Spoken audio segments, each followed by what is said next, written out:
C.J. Allen, Georgia's physical and best defensive player, is one of the most impactful 2026 NFL draft prospects.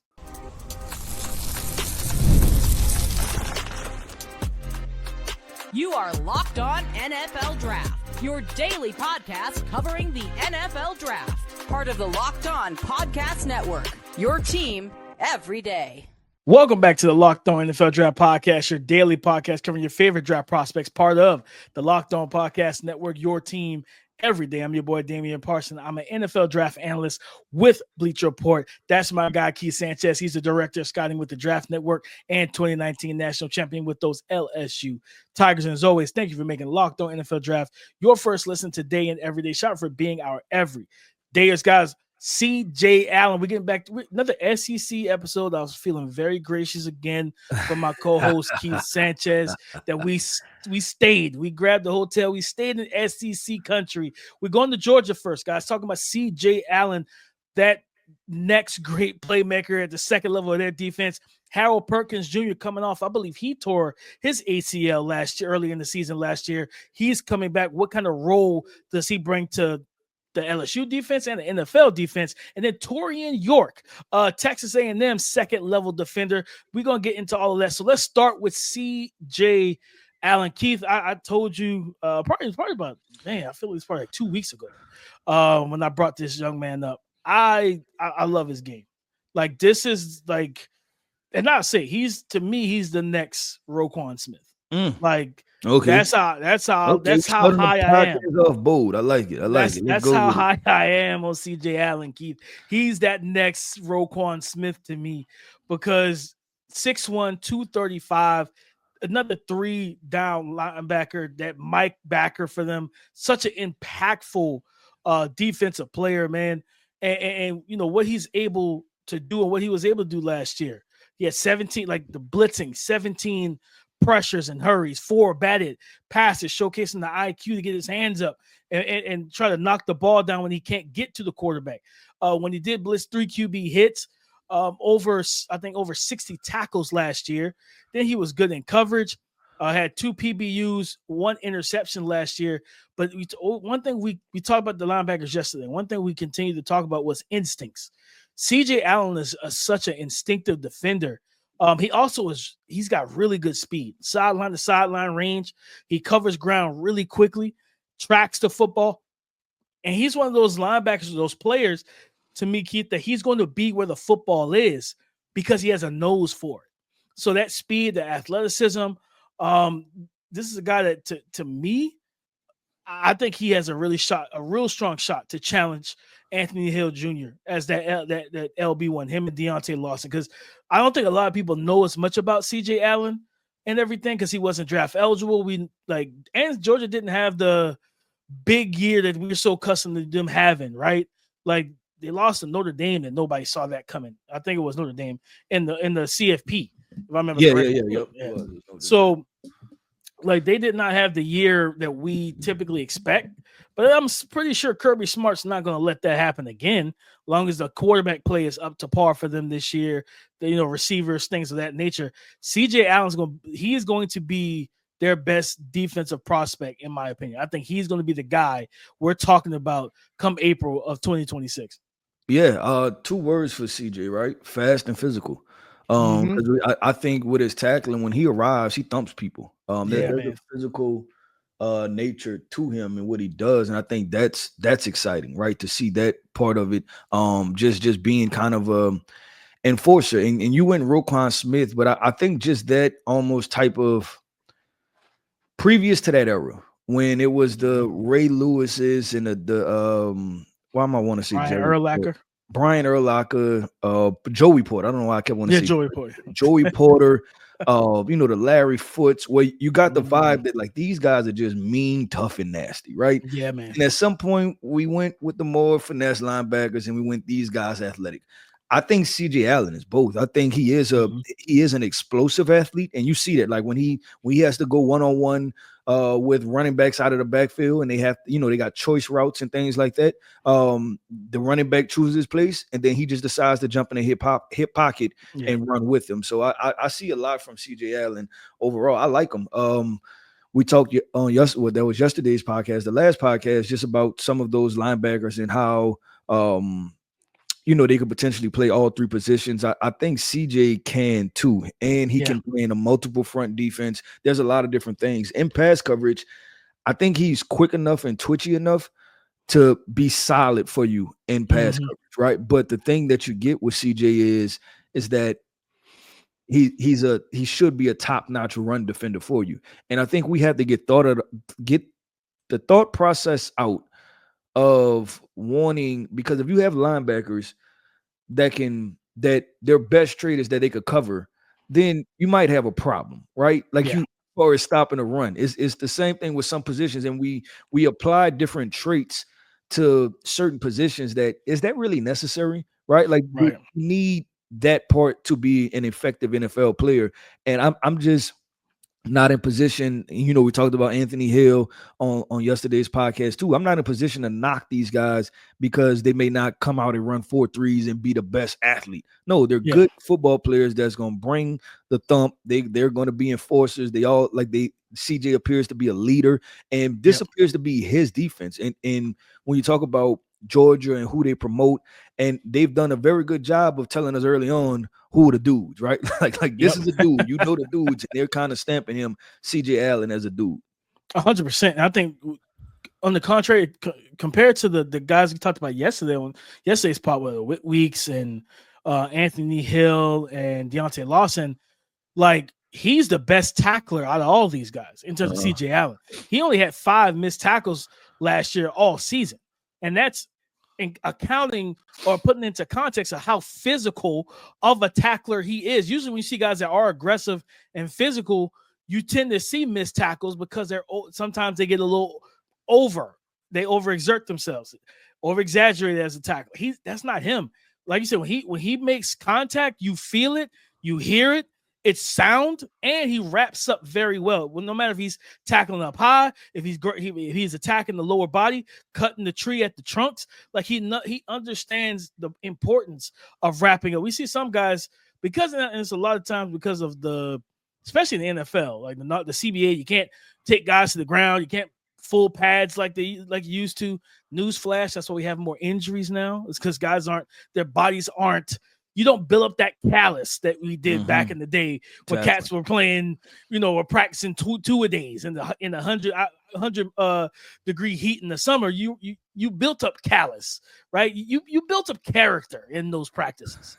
You know what I'm saying? You sound like you advocating for them to bring back the clothesline or something like that. A little bit, a little bit. I want to see. So let's get back to the good old days. You know what I mean? So we've gotten a little too far away from what made us a proper country about football. But no, I think you see it, and that causes tackling issues. You see guys throwing a shoulder, throwing an elbow, going for the video game hit sticks, and it was like, brother, that's not really happening when you got guys as twitchy as some of these running backs are nowadays. You got to wrap these guys up and take them to the ground, or they're going to bounce off of you and get yards after contact. You're not getting too much yards after contact when CJ Allen arrives. When he arrives to the party, he's shutting the party down. And I just think I watched him last year, Keith, and I was like, man, is this a freshman? Because I was like, I hope he's not, because I want him to be draft eligible soon. Because he was like, you could tell he was one of their best players last year. And crazy enough, they have, I think it's Raylan Wilson, I think it's his name. They have another linebacker. Yep. I think I want to say he's from the Carolinas too. I think he might be. I'm trying to look him up now. Raylan Wilson. Yeah, quick Raylan twitch, Wilson. fast. Yep. It's just like, remember the Quay Walker and the Kobe Dean situation? Quay Walker, Nakobe, and they had a couple there. Monty Rice. There was a couple. They've had a lot of linebackers. I feel like that combination of Raylan Wilson and CJ Allen are going to be the Nakobe Dean and Quay Walker for the Georgia Bulldogs this year. Because I would probably say, even though we were praising how athletic CJ Allen is, I think Raylan Wilson might be a little bit more athletic. Like he's just twitched up. Yep. Yeah, a little bit more twitched up. But CJ Allen, like it was with the Kobe's, the more instinctive player that just plays from the neck up first and allow his quick twitch muscles to play, play second fiddle and activate when they need to. This is an outstanding playmaker, outstanding linebacker, great playmaker, tackler, everything. He brings everything to the table. I think, guys, if you have not watched CJ Allen on Summer Scouting, go do so. Do yourself a favor and enjoy. And tell him Damien sent you. Well, DP, I said it last podcast. We've been doing a lot of Bayou countries so far. We're going to Harold Perkins, man, a superstar. Was that 2 years ago? As a freshman phenom, came onto the scene and dominated college football. Second year was kind of hampered by injury, right? Injury and some other circumstances as far as where does he play was the conversation. But we're going to talk about Harold Perkins. What do we project for this upcoming year, and where do we have him ranked? Harold Perkins coming up next. Ever wish that managing your money felt easier? Well, with Monarch Money, it can. Whether you're growing your savings or planning that next big purchase, Monarch puts you in the driver's seat with full control. It's like having your own personal CFO, giving you full visibility and control over your finances. Monarch Money is more than a budgeting app. Guys, it's a complete financial command center. You can track all your accounts, all your investments, and all your spending in one single place. So in addition to managing your money, you're also building your wealth that you've been longing for personally.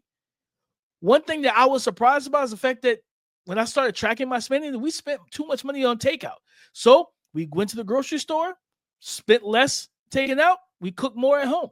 Take control over your finances with Monarch Money. Use the code LOCKEDONNFL at monarchmoney.com for 50% off your first year. Again, that's monarchmoney.com with the code LOCKEDONNFL for half off your first year. Harold Perkins Jr., the linebacker hybrid edge for the LSU Tiger defense, 6'1", 220. And Keith, that was two years ago, 2020. Well, it's going to 3. It's actually 2022 was his freshman year, and he was, man, what a year. Like 10 sacks, 13 QB hits, 18 hurries, 4 forced fumbles. Then in 2023, I believe they moved him to playing more off ball. Still like rushing, but he was playing, I think, more off ball in 2023. The last year he just got hurt. He got hurt. What was it, week 4 or 5, where he tore his ACL? So last year was the year that they moved him to off-ball linebacker. And he got hurt. So it was his freshman year that he was the phenom. And then last year, I want to say that they moved him around. Was it? I feel like these years are blending together. They are.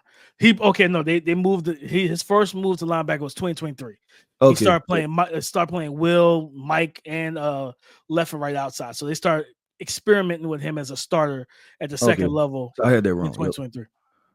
But I mean, he's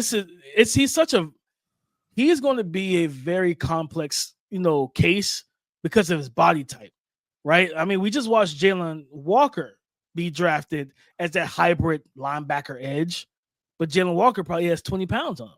You know what I mean? But if you ask who's a better pass rusher, I would say it's Harold Perkins Jr. You know what I mean? Like, this is a guy that knows how to get to the quarterback.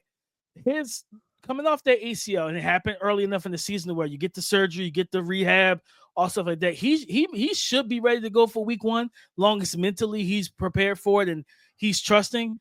I think this is a guy that the rundowns at linebacker are going to be pivotal for Harold Perkins, because being able to prove he can play the run. And truthfully, Keith, to me, play him as a will linebacker, right? Outside, see ball, get ball. He's super athletic, right? We know he's got speed, downhill speed, twitch. He's an easy mover. Let him drop off and curl the flats, hook curl, stuff like that. Let him be that zone dropper if you do drop him off, right? And then on third downs, you put him on the edge, you let him go. And I think that's going to be the best plan for him from a prospect standpoint. Yeah, let's talk about this part of it, because I want to, in response to your plan for him, I want to bring this part up, and that's the first and second down portions of it. When you watched them, did you see high level play? Because I think that's the part that was difficult in his evaluation, was that he looked really good as an edge rusher. And I think the first word you said was the best word, complex, right? And also why you kind of love scouting, right? Because this makes it complex, and it's like, you know what do you do with this? Because this is where I perceive the issue to be, is that on first and second downs, on obvious rundowns, there has to be some development there as far as his instincts, reading the guard, reading the triangle, working downhill, doing that part. But on third downs, he's such a high level pass rusher that you want him to play right on third downs, obviously. But how high do you take a guy, right? Yeah. And then what do you do with him on first and second down? And the question now, if it was simple, right? If football was a very simple sport to where the other team told you if they were passing or running the football, you'll be okay, right? With that, like, what if teams throw the ball 60% on second down and you potentially don't have him in the game to rush the quarterback? Or if they're running it 3 downs, right? And then now you have him in the game, because I think the other part was too, and putting this in context for the listeners, was that the past two, you look at the past couple drafts, or just past couple years with Alabama, you're talking about Evan Neal, 340. You're talking about J.C. Latham, 340. This upcoming year, Caden Proctor, 340, right? Like, that's their offensive line. And how do you hold up against that and them not just saying like, hey, let's run that way, kick them out, right? And kick Harold Perkins out, boom, run that way and get the yardage we need. So I think that's what's been so difficult as far as how do you place him. Now, I'm going to bring this guy up to see if there's any path to where this can go. And there was one name, and we talked about him a couple episodes ago, and I wasn't that high on him coming out, but he's turning to be a really good football player. Nick Bonito for the Denver Broncos. Is there some way you can get that out of him? And I have to jump into the Denver Broncos film to figure out exactly what that is, but is there some way you can get that out of him? Because I think that's the clearest path. But I understand putting yourself in the defensive coordinator shoes of how do I make this work? Yeah, he like the Nick Bonito call out is appropriate, right? Because he was a guy that was a fast ball off the edge. We had major concerns with him as a run defender on first and second downs at, I was at Oklahoma and everything. And, he's blossomed into one of the league's budding stars as an edge rusher. 13.5 sacks. Like that's I didn't even, until you said it on the last podcast, I didn't realize it because it didn't get a lot of coverage, right? And I was like, oh, like he's on the defense with a bunch of players, man. Like a bunch of ballers over there on that Denver Broncos, the reigning defensive player of the year. Like, you know what I mean? He's got to get a little overshadowed. But I think if and that's going to be the thing with Perkins, he's going to be somewhat of an outlier, because even when you look at Nick Bonito, he was 6'3". Perkins looks at 6'1". So it's like, okay, so now let me look, because I can't remember. Let me on top of my head. How tall was Jalen Walker? You know what I mean? Like, Jalen Walker was, I think he was, okay, so Jalen Walker was 6'1" coming out. So Jalen Walker is 6'1", but again, I think he's 240. He's 245. So do you say, because I think, and I remember talking to one of my guys who, with the Colts, during this at the Senior Bowl, I was talking to one of my guys, and he was like, yeah, if we were to draft, we were talking about Harold Perkins Jr. He's like, yeah, if we draft Harold Perkins, he's going to get redshirted. Like, we're probably not going to play him. He's going to get redshirted because we want guys that have weight and size and mass on their frame. They're going to probably, these are our coaches are probably going to want him in the weight program. They want to try to bulk him up to 255 or 250 at the minimum, probably 250, 255.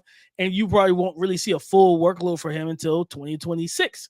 And I was like, dang, that's crazy. So it's like, I look at Harold Perkins, it was like, well, depending on where he gets drafted, he might be a redshirt candidate, or he comes on the field as a DPR, as that pure designated pass rusher early on. So I'm like, okay, well, do you bulk him up to 240 so you can get the Jalen Walker out of him and have a similar, and hopefully Jalen Walker pans out, you know what I mean? So it's a good experiment, but do you try to bulk him up, or do you leave him at 6'1", 220 and just hope for the best? Because that's what's going to make it such an outlier situation from a draft standpoint. And I'm with that. I'm with everything you just said. I think the question that everybody's going to ask, where do you draft that?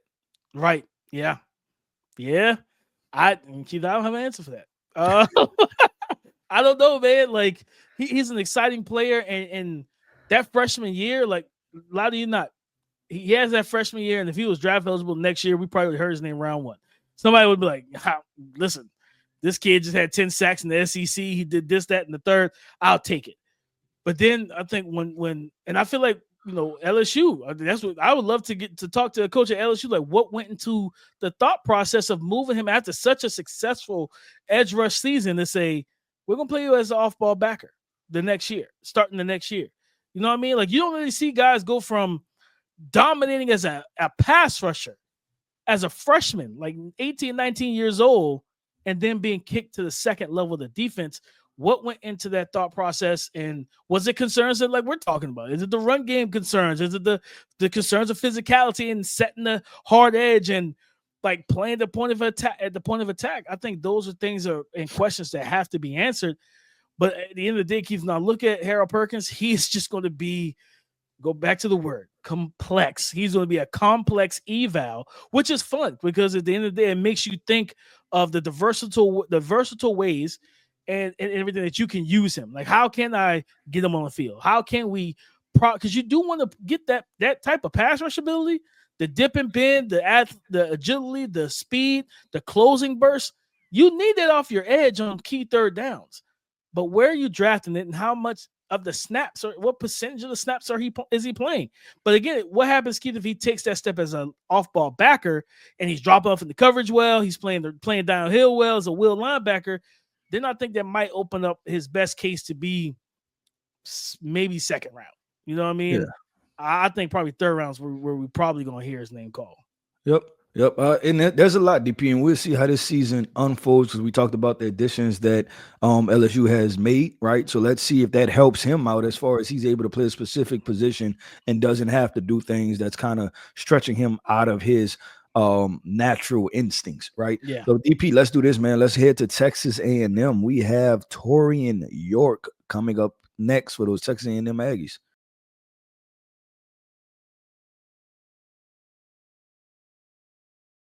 Thank you for making Locked On NFL Draft your first listen today and every day. Shout for being our everydayers. Texas A&M linebacker Taurean York, 6 foot, another short linebacker, 6 foot 235. This is a compactly built linebacker, Keith, and he plays physical. Like, he plays with physicality. He's a really secure tackler. I like what I saw from him as a tackler, especially at hitting the line of scrimmage. Only 6 missed tackles all year. He's a full-time starter, played, I think, north of almost 700. I think he played almost 700 snaps last year. You know what I mean? For the Aggies defense. He had 3 sacks, 3 QB hits, 15 pressures, no forced fumbles on the season, but he did a pretty solid job in coverage. I don't think that's not like the creme de la creme of his game. That's not the A trait, but he's solid. He's functional in that regard. He had he gave up 2 touchdowns according to PFF, 1 interception, 2 pass breakups on the season as well. But to me, it's the way that he plays downhill. I like the way he plays downhill. I like the urgency he plays with. I also like the instincts of reading plays and recognizing what plays are taking place at what time. And then when you are 6 foot, low man wins. He's already a shorter guy. So you see him be able, I think his mechanics and technique is so good because he literally doesn't have to drop his weight. You know what I mean? Like he's already well proportionate to hit the ball carrier and strike in the core. So he hits high. If he hits high, it's not up near the chest and the shoulders because he's not striking that high. He's hitting you dead center in your core. He's wrapping up your legs. And it's again, throwback him, CJ Allen, those throwback tacklers, Keith, that just know how to bring a ball carrier down. And then also, like, I think he has good enough speed to move laterally and sideline to sideline as well. I think he's going to be the outlier part is going to be the height. Like, because you're listed at 6 foot. Teams don't always tell the truth. I don't think you want to come in at 5'11" to the combine, you know what I mean, as a linebacker. Like, I don't know if that's going to really bode well with some of the mentality of the NFL, if that makes sense. Yeah, no, I think what you said for Taurean, I agree. And leaving off on that last part, DP, as far as the size entering the NFL, I think that's going to be a question mark for a lot of teams, right? And I'll even say this, that the 21 number is going to throw a lot of people off just like because a safety. yeah, it looks like a safety number, right? It looks like a safety. And you're like, oh, okay, here we go. This is the same thing. A safety, they bump down the linebacker who's probably fast side of sideline, instincts okay. I think Taurean is better than that misnomer, right? That he's just another safety that got bumped down the linebacker just based off of his number. But probably more of a weak side will type of football player, right? And the measurables I think are just going to come out to be huge for him. Would I be surprised in the right situation if he turns out to be a really good NFL player? I wouldn't, because there are a lot of things I see on film that I like from him as a linebacker. I think of some of those undersized guys, and this is where you're going to have to kind of dive deep into it. And let's take everything at face value, right? That he's actually 6 foot and he's actually 225 pounds, right? Let's take it at face value. If that's the case, then he's not too far off of the Patrick Queens and those guys in a sense of the fact. Now, the question becomes if he comes in at 5'11", right, and he's 221 or 218, then you have, okay, this may be getting out of the threshold of what can work in the NFL. But I think his ability to play football can work in the NFL. Even when you think about guys, and he's had flashes of good moments, and I'm bringing up another LSU linebacker, but remember Deion Jones, right? And he was one of those guys that was drafted too because he was a really good athlete, right? Like he was a really good athlete, and he played that weak side linebacker position for the Falcons. I think that was like his better years. So probably a scheme specific guy, or I'll say this, a role specific. But if it's built into your defense, then I think he's worth you buying in on, right? Or if you're more of a 4-2-5, I wonder if this DP can he kind of play that overhang kind of position in a 4-2-5 where he's that heavy nickel type of situation, and you run a lot of fire zone with him. That way he doesn't have to cover slots, or the number 3 one-on-one and things like that. So I think if he's going to be, what he's going to be? He's going to be a guy that he's going to be on some teams' boards and he's not going to be on everybody's board. But I think some teams are going to like him really high, right? And then some teams are going to be kind of meh him. 100%. I think that the overhang part is going to be key, because if he can play that overhang, we know you're going to be able to be the +1 in the run game, right, from that overhang spot. But if you could drop off into coverage, take away some routes, pass some stuff off, and be sound and functional in that realm, that'll help him out a lot. Because I think at the end of the day, we talk about with Harold Perkins being 6'1", 220, until you're pointing about Deion Jones. Like Perkins would be an outlier, essentially, from a size standpoint. Deion Jones was 6'1", 222. And that's been his weight for, I think, some time in the league now. He's been in the league for nearly a decade. I think he's 30 years old. You know what I mean? 2016, he was drafted in the second round by the Atlanta Falcons. So, like he's been around that 220 to 225 range his whole entire career for the most part, if I remember correctly. So, like you can definitely – and he had some good years, but it was – and even being the 220 linebacker, Deion Jones was such a physical, violent hitter. But it was like, all right, what happens when those guards climb up to that second level? Do they engulf you? Can you shed the block? Can you get free? Things of that nature. Can you take on that block? And I think that'll probably be the same thing for Taurean York. But I do think that he's going to be better than the label that he's probably going to adopt, because it's not going to be a label he created himself. He can't help that he's 6 foot. Like he's going to adopt that label of, he's, and so I wouldn't be surprised, Keith. Some may want to move him back to safety, or move him to the safety spot at 6 foot 235 and make him a strong safety. You know what I mean? And I'm not going to lie, I wouldn't be against that either. You know what I'm saying? Because I think he has the athleticism to be able to do, especially those cover 3 schemes, that low hole strong safety.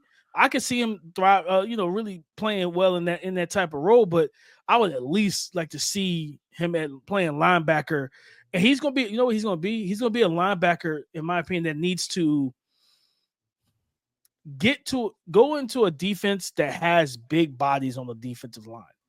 Those space eaters, those gap specialists, guys is going to, like, you have a good nose tackle, like the Vita Vea of the world, like those big 320-pound strong defensive tackles.